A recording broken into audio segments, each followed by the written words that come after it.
back at her today. I guess we'll start whether or not you'll reveal officially who our starting goaltender is going to be today. Yeah, we didn't skate today, so we'll keep it in-house until the warm-up here. Is it cattle? We'll keep it in-house till the warm-up. Is that it? Okay, thanks, guys.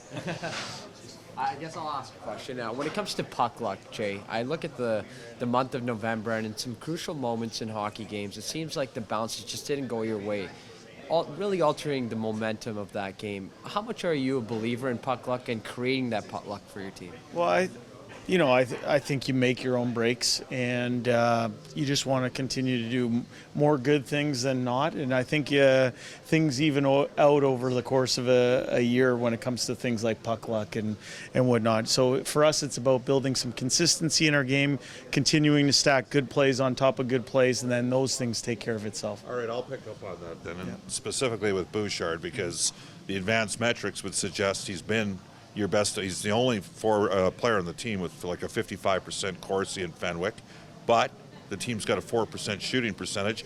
That said, there's been some challenges defensively. How do you weigh the ups and downs with a 22-year-old defenseman, and is that a microcosm a bit right now for some of your younger players? Well, you know what I think is what you do is you stay patient. You mentioned the word young, and I think for D-men, they really don't hit stride until they play about 300 games in the NHL. So Bush is working his way through, not finding the offensive success he might want. You mentioned the shooting percentage, but again, for him to build confidence in his game, I think it starts with defending well and moving pucks into our forwards' hands quickly. And I think the offensive side will even out and take care of itself. There's been good moments in his game and moments where he's we call them teachable moments or growth moments for him. He's a young man, and we're staying patient with him, and we know of what he's capable of. We saw it last year, and we know he's working towards that this year. You talked after last game about how you want your team to play harder, play more physically maybe, or certainly don't give up the blue line as much. You spoke about. Yeah, I would say tighter. I think our team plays hard. I do believe we play hard, but tighter and not. The way we would phrase it is contesting lines, making sure that if someone's going to earn entry into your end, that they're going to have to go through some bodies, and that we're going to get a piece of people as they work to our end. For us, that's a mindset. It's something that we try and ingrain, and as a focus of yesterday's practice, and certainly we're looking to bring that in against a very good entry team here in the New York Islanders. Does the front of your net need to be a harder place to inhabit? Yeah, I think we talk about it all the time about being net heavy. You mentioned our net. I think we can do the same thing at the other team's net as well. I think the battle for the blue paint in a lot of games is what a defining factor is.